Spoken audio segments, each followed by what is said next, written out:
राम प्रहार से मक्कार मुनीर और शहबाज के होश उड़े हुए हैं, लेकिन कुत्ते की दुम की तरह दोनों सुधरने वाले नहीं। भारत से लुटा पिटा पाकिस्तान अब बांग्लादेश में चालबाजियां कर रहा है। ढाका में हजारों छात्र सड़कों पर उतर गए। केयरटेकर मोहम्मद यूनुस लाचार कठपुतली की तरह हैं और इसका फायदा उठा रहा है पाकिस्तान। मुनीर ने कुछ ऐसा कर दिया है कि जिससे पूरे साउथ एशिया में सिक्योरिटी को लेकर टेंशन बढ़ गई है। क्या ढाका में फरवरी से पहले बहुत बड़ा ऑपरेशन होने वाला है? ये एक्सक्लूसिव रिपोर्ट देखिए।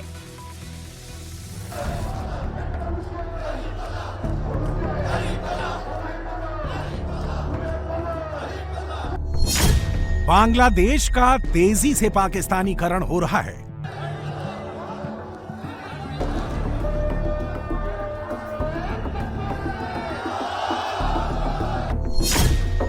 जमाती फिर से बांग्लादेश को पूर्वी पाकिस्तान बनाने में लगे हैं।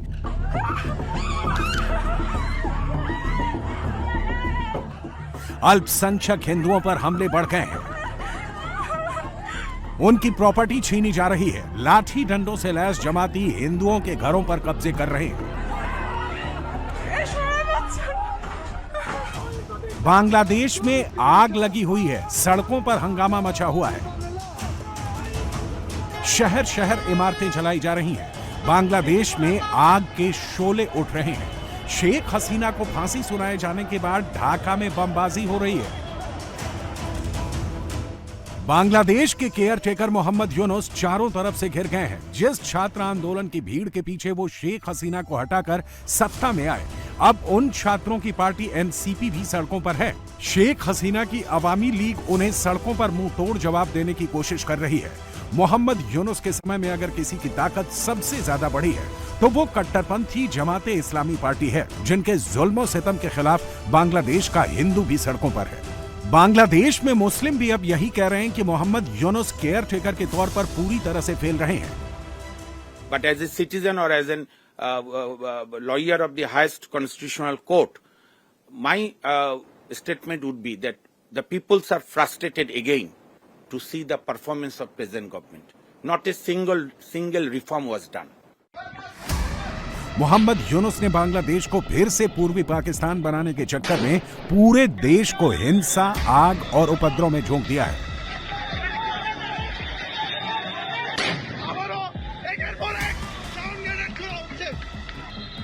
ये ढाका का वीआईपी धान मंडी इलाका है, जहां बांग्लादेश के संस्थापक शेख मुजीबुर रहमान के घर के बाहर ग्रेनेड चले, टीयर गैस छोड़ी गई। 5 घंटे तक कट्टरपंथी घर गिराने के लिए उपद्रव करते रहे।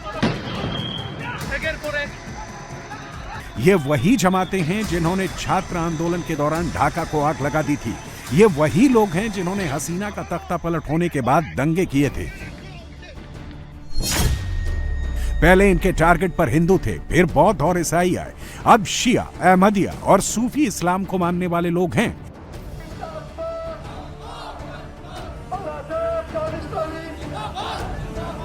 ये वही पैटर्न है जो 1947 से अब तक पाकिस्तान में चल रहा है।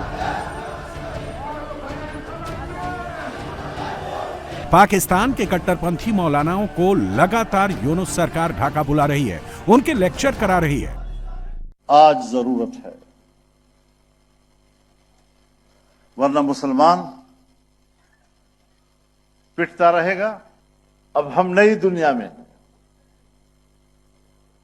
हमने आगे जाना है। माजी का रोना नहीं पीटना, हमने अपने नए मुस्तकबिल को तराशना है, उसको संवारना है और एक दूसरे के लिए सहारा बनना है। एक रिपोर्ट के मुताबिक बदलता बांग्लादेश तेजी से इस्लामी कट्टरपंथ का गढ़ बनता जा रहा है। ये वही इस्लामी उन्मादी हैं जिन्होंने बांग्लादेश की आजादी के नायकों की मूर्तियां तोड़ दी हैं। वो आजादी के नायकों के निशान मिटा रहे हैं ताकि धर्म की आड़ में इस्लामी कट्टरपंथ लोगों के दिमाग में भरा जा सके। रिपोर्ट के मुताबिक बांग्लादेश में वहाबी विचारधारा का प्रचार बहुत तेजी से बढ़ रहा है। बांग्लादेश में 10 से 20 हजार मदरसे मौजूद हैं, जहां पाकिस्तान से आए कट्टरपंथी मौलाना तेजी से वहाबी विचारधारा सिखा रहे हैं। इन्हीं मदरसों से निकले कट्टरपंथी बांग्लादेश में मौजूद 80% दरगाहों को तोड़ चुके हैं। कई सूफी गायकों पर हमले कर उन्हें वेशभूषा बदलने पर मजबूर कर चुके हैं। इनके डर से ढाका की प्रसिद्ध सांस्कृतिक संस्था छाया नट ने सुरक्षा कारणों से अपने सार्वजनिक कार्यक्रम नष्ट कर दिए हैं।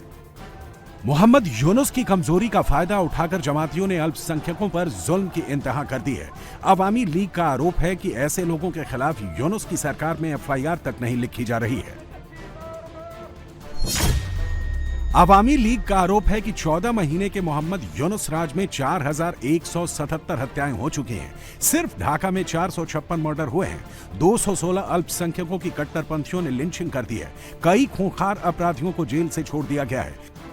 जेल से निकलने के बाद इन अपराधियों को बांग्लादेश में हिंसा करने का मानो खुला लाइसेंस मिल गया है। सोचिए, अगर गुंडागर्दी के दम पर फरवरी में होने वाले चुनाव में इन्हें जीत मिल गई होती तो क्या होता? क्या बांग्लादेश शरिया कानून से चलेगा? अल्पसंख्यकों के अधिकारों का क्या होगा? बांग्लादेश के हिंदुओं के सामने विकल्प क्या बचा है? कौन पार्टी ऐसी है जो आपकी हमदर्द है? मेरे हिसाब से अभी बांग्लादेश से हिंदू लोग को कोई विकल्प कुछ नहीं है। कुछ नहीं है विकल्प, बचने वाला कुछ नहीं है। अभी अपना दम पर ये लोग को आगे बढ़ाना पड़ेगा। क्यों ऐसा क्यों है? क्यों पॉलिटिकल कोई विकल्प आपके पास नहीं बचा है? क्यों अभी जो लोग पॉलिटिकल पार्टी है ये लोग सब कुछ भी हमारे हिंदुज्म के अगेंस्ट में ये लोग बात कर रहा था। ये लोग का एटीट्यूड, ये लोग का जो संस्कृति है, ये लोग का जो कल्चर है, ये सब कल्चर सब हमारे हिंदुज्म के अगेंस्ट में जाता है। 1947 में तत्कालीन पूर्वी पाकिस्तान, अब बांग्लादेश में 28% हिंदू थे। 1974 में पाकिस्तान में सिर्फ 13.5% हिंदू रह गए। अब बांग्लादेश में करीब 8% हिंदू बचे हैं। बांग्लादेश में फरवरी में चुनाव होने हैं। यूनुस की देखरेख में ही चुनाव होंगे। अवामी लीग पर बैन लग चुका है। ऐसे में बांग्लादेश का हिंदू क्या करेगा? जमात बांग्लादेश को शरिया कानून से चलाना चाहता है। ऐसे में हिंदुओं के लिए वहां कोई स्पेस नहीं है। ऐसे में हिंदुओं के पास खालिदा जिया की BNP और छात्र आंदोलन से निकली पार्टी NCP यानी नेशनल सिटीजन पार्टी है।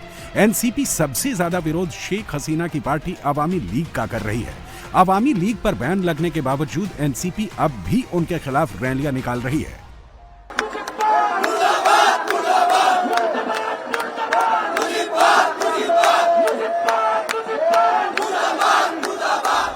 छात्रों की पार्टी NCP डिमांड कर रही है कि फरवरी में चुनाव से पहले शेख हसीना को फांसी दी जाए। मैं इस वक्त बांग्लादेश की राजधानी ढाका में मौजूद हूँ और ये जो प्रदर्शन आप देख रहे हैं ये NCP का प्रदर्शन है। आज शेख हसीना के खिलाफ यहाँ प्रदर्शन किया जा रहा है। अवामी लीग के खिलाफ लोग सड़कों पर उतरे हैं। पूरा जो ढाका का ट्रैफिक है, देखिए जहाँ तक आपकी नजरें जाएगी इसी तरह से लोगों से सड़कें भरी हुई है। ट्रैफिक रोक दिया गया है और तमाम जो यूथ है वो सड़कों पर नजर आ रहा है। इससे पहले भी हमने देखा है कि लगातार जो प्रदर्शन है बांग्लादेश की राजधानी में वो होते रहे हैं। लोग पोस्टर लिए हुए यहाँ पर खड़े हैं और ये लोग डिमांड कर रहे हैं कि शेख हसीना को वापस लाया जाए, उनको फांसी दी जाए। इसके साथ साथ अवामी लीग से जुड़े हुए जितने भी लोग हैं जो बांग्लादेश में इस वक्त अंडरग्राउंड है उनको खोजा जाए, उन पर मुकदमा चलाया जाए, उनको भी सजा दी जाए। ये तमाम जो लोग हैं वो सड़कों पर उतरकर ये मांग करते हुए नजर आ रहे हैं। NCP की बात अगर मैं आपको बताऊं तो NCP जो नेशनलिस्ट सिटीजन पार्टी है बांग्लादेश में अभी नई बनी है और इसमें ज्यादातर वो लोग शामिल हैं जिन्होंने शेख हसीना के खिलाफ प्रदर्शन किया था और इसमें आपको बहुत सारे जो यूथ है वो दिखाई देंगे। कुल मिलाकर अभी भी ढाका की सड़कों पर इसी तरह के जो मंजर हैं वो नजर आ रहे हैं और ये लोग डिमांड करते हैं। लगातार प्रदर्शन ढाका की सड़कों पर हो रहे हैं।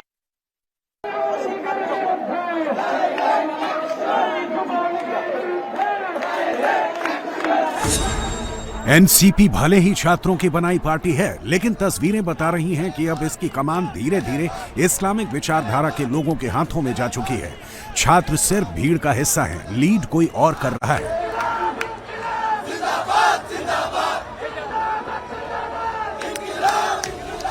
अब इन छात्रों को एक ही एजेंडे में लगा दिया गया है। जब तक शेख हसीना को फांसी नहीं लगती तब तक सड़क पर डटे रहो।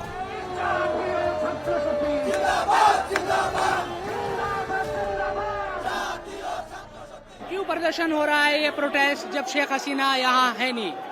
वो है नहीं तो क्या हुआ, वो बाहर से हम लोगों के ऊपर हमला कर रही है, अत्याचार कर रही है, इसलिए उसको फांसी के लिए हम लोग मत में नामा, उसको फांसी चाहिए। फांसी चाहिए शेख हसीना को। ये तमाम मैं देख रहा हूँ कि यूथ है आप लोग, और कहाँ मतलब कब तक इस तरह से प्रदर्शन होगा? क्योंकि जब तक उसको फांसी नहीं होगा हम रास्ते पे रहेगा, इसी तरह प्रदर्शन करेंगे, इसी तरह हर वक्त। आपका नाम क्या है? हज़रा अफरोज। अच्छा, क्या डिमांड आप लोगों की है? क्या चाहते हैं आप शेख हसीना को? देखिए, शेख हसीना तो फैसिस्ट है और इंटरनेशनल ट्राइब्यूनल में उनका राय दे दिया, तो हम लोग चाहते हो कि इंडिया उनको हमारे देश में दे दीजिए और इसका राय जो है वो हो जाए। क्या चाहते हैं आप लोग? क्या चाहते हैं? আমরা চাই শেখ হাসিনা ফাঁসি চাই, আমরা শেখ হাসিনা ফাঁসি চাই। খুনি হাসিনার এবং কামালের শুধু একার ফাঁসি চাই না। बांग्लादेश में अगले साल फरवरी में चुनाव होने हैं। बांग्लादेश में 350 सीटें हैं, जिनमें 50 सीटें महिलाओं के लिए रिजर्व हैं। जिन 300 सीटों पर चुनाव होने हैं उनमें 30 से 50 सीटें ऐसी हैं जहां हिंदू वोटर हार जीत तय करते हैं। यहाँ के हिंदू शेख हसीना की पार्टी अवामी लीग के कोर वोटर रहे हैं। इसके अलावा उनकी दूसरी पसंद कई पार्टियों के गठबंधन से बनी जातीय पार्टी और बेगम खालिदा जिया की बीएनपी रही है। बीएनपी ने इस बार सिर्फ 2 हिंदुओं को टिकट दिया है। ऐसे में जब फरवरी में चुनाव होंगे तो बांग्लादेश के हिंदू किसे वोट करेंगे? हम लोग किसको वोट डालेगा अभी तक बात हिंदू लोग को समझ में नहीं आता है। तो फिर हम लोग सोचता है जो कभी भी एक हिंदू पार्टी है तो हिंदू का कोई पॉलिटिकल पार्टी है, हम लोग एकजुट होके हिंदू पार्टी को जो वोट डालेगा तो दूसरा आदमी को मालूम पड़ जाएगा कि हमारा कितना यूनिटी है, कितना हमारा लोग का पावर है, हम लोग वोट बैंक कितना है। मेरा सोच में यही आता है कि हम लोग हमारे बांग्लादेश के हिंदू लोग को समझ के एक हिंदू जो पॉलिटिकल पार्टी है, जैसा हम लोग सनातन पार्टी है, ये हिंदू का पॉलिटिकल पार्टी है। लड़ेंगे आप लोगों की पार्टी चुनाव लड़ेंगे? चुनाव लड़ने का इरादा है। अभी तो डिसीजन नहीं लिया, अभी सिचुएशन का डिपेंड करेगा। यूनुस के केयर टेकर बनने के बाद बांग्लादेश में हिंदुओं पर 1300 अटैक हो चुके हैं। 160 मंदिरों को तोड़ दिया गया है। 30 हिंदुओं की टारगेट किलिंग हो चुकी है। बांग्लादेश में जमातियों के निशाने पर सबसे ज्यादा हिंदू हैं। जमाती मंदिर तोड़कर मूर्ति पूजा रोकना चाहते हैं। एक बार सत्ता पर कब्जा करने के बाद हिंदुओं का जबरन कन्वर्जन करना चाहते हैं। हिंदुओं के अधिकारों को खत्म कर उनकी प्रॉपर्टी पर कब्जा करना चाहते हैं। एक संस्था है यहाँ पर जो यहाँ के अल्पसंख्यक हिंदू है उनके लिए काम करती है। संस्था का नाम है human rights Congress for Bangladeshi minorities. और इस संस्था में हम आए तो कुछ आंकड़े इनकी तरफ से हमें दिए गए और ये बताया गया कि उनके पास जो केसेस है वो किस तरह के बढ़ रहे हैं, पिछले कुछ सालों में किस तरह के केसेस आए हैं। एक लिस्ट इनकी तरफ से दी गई है। हालांकि अगर मैं इनके जो कंप्यूटर है अगर इसमें मैं आपको दिखाऊं तो ये जो आंकड़े हैं, ये जो आपको दिखाई देगी, फरमान आपको दिखाएंगे, ये ईश निंदा से जुड़े हुए जो इशू है डे बाय डे कहीं से अगर इनके पास आते हैं तो उनका क्या हुआ है, किस डिस्ट्रिक्ट से है, किस तरह की चीजें ये है। और उसके बाद और भी जो इश्यूज हैं उन तमाम चीजों को लेकर ये लोग काम करते हैं। मुझे जो लिस्ट बनाकर इनकी तरफ से दी गई तो इन्होंने बताया है कि 2024-25 में जनवरी से और दिसंबर तक यानी कि लास्ट ईयर जो मामले आए थे वो 2200 के करीब सामने आए थे। इसमें चाहे वो अटैक के मामले हो, टेम्पल से जुड़े हो, मंदिर से जुड़े हुए मामले हो, या फिर इस निंदा के 78 मामले इनके यहाँ इस तरह की चीजें सामने आई। इसके अलावा जो मिसिंग माइनॉरिटीज जो लड़कियां थी उसमें 94 इनके जो एनजीओ है इसमें दर्ज है, जिसमें से 50 तो इन्होंने वापस इनका दावा है कि वापस ले आए थे, लेकिन बाकी का पता नहीं। इसके अलावा एक आंकड़ा इनकी तरफ से दिया गया है कि 50 जो लड़कियां हैं वो कन्वर्ट हो गई थी। इसके अलावा बहुत सारे मामले रेप के भी सामने आए थे, जिनको लेकर ये आगे कानूनी जो लड़ाई है वो लड़ रहे हैं। इस संस्था से जुड़े हुए शख्स हमारे साथ मौजूद हैं, उनसे बात करते हैं कि कैसे इनको पता चलता है और कितनी ऐसी और एनजीओज है जो इस तरह काम करती है, इनका होता क्या है, उसके बाद किस तरह से ये लोग लड़ाई लड़ते हैं। आपका नाम क्या है बताएं। मेरा नाम तुर्ज रुद्र। रुद्र, यस। रुद्र, जो ये आपने मुझे एक लिस्ट बनाकर दी है, इनके बारे में ये बताएं कि ये कैसे आप तैयार करते हैं इस लिस्ट को, जो आप बता रहे हैं किस तरह से अटैक होते हैं या ईश निंदा के जो मामले हैं वो सामने आए हैं, कैसे कहाँ से आपके पास जानकारी आती है? हमारे पास हमारे एनजीओ के पास बहुत सारी लोग हैं जो हमको इस तथ्य मुझे सेंड करते हैं हम लोग इसको मॉडिफाई करते हैं, वेरीफाई करके देन हम लोग वेरीफाई करते हैं। वेरीफाई करने के बाद हम लोग हमारी लिस्ट है उस पर डाल देता हूँ। पाकिस्तान के इशारे पर बांग्लादेश के जमाती इस्लामिक स्टेट की स्थापना करना चाहते हैं। अगर बांग्लादेश में कोई हिंदू अधिकारों की बात करता है तो एक सेट पैटर्न के तहत उसे भारत का दलाल बोलकर दबाव बनाया जाता है।